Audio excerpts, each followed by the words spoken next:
অনেক দিন বায়না করার পর শেষমেশ আজকে সেই জায়গায় গেলাম।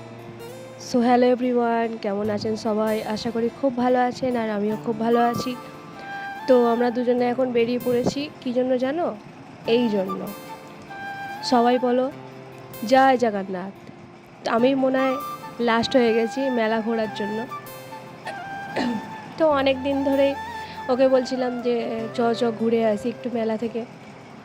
তো ওর তো সময় হচ্ছিল না, তাই আর যাওয়াও হচ্ছিল না। তো শেষমেশ আজকের ইচ্ছা হলো যে যাই।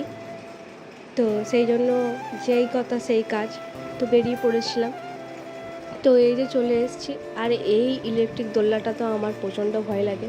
কার কার এই দোলনাটা চড়তে ভালো লাগে প্লিজ কমেন্টে জানাবেন। আর এটা তো আমার খুব ভালোই লাগে। তারপরে ঘুরতে ঘুরতে দেখি এদিকে মা বোনও চলে এসছে মেলা ঘুরতে। তো ওরা কিছু জিনিস কিনছিল, তো সেইগুলোই আমরা দেখছিলাম। তো এখানে আমার বোন কী ভাবছে কে জানে। তো তারপরে এখন তো বিয়ের আগে একটা জীবন আলাদা ছিল, বিয়ের পর আর একটা জীবন হয়েছে। তাই বিয়ের আগে মেয়েদের শখের জিনিস বলতে নিজেকে সাজা গোজার জন্য, আর এখন সাজা গোজা বলতে নিজের সংসার সাজানো।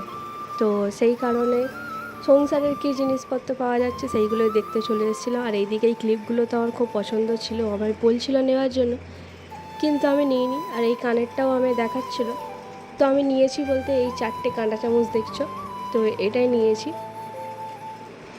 তো এগুলো ভালো লাগছিলো। আর এদিকে কানের দুলগুলো খুব সুন্দর, কিন্তু দামটা প্রচণ্ড পরিমাণে বলছিল।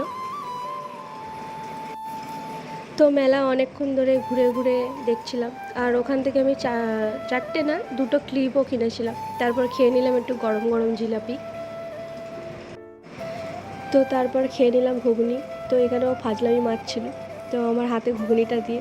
আর এদিকে বোনও খেয়ে বলছে খুব একটা ভালো ছিল না, রিয়াকশানটা খুব একটা ওর ভালো না। প্রথমে তো হ্যাঁ বললো, তারপর বললো খুব একটা ভালো না।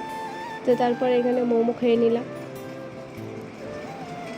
তো মোমোটা ঠিকঠাকই ছিল মোটামুটি। তারপরে এই যে প্রজন্মের পর আমাদের রাস্তা হচ্ছে, তোমরাও একটু দেখে নাও। তো আজকের মতো ভিডিওটা এইটুকুই। দেখা হচ্ছে পরের একটি ভিডিওতে। ভিডিওটা কেমন লাগলো প্লিজ কমেন্ট করে জানাবেন।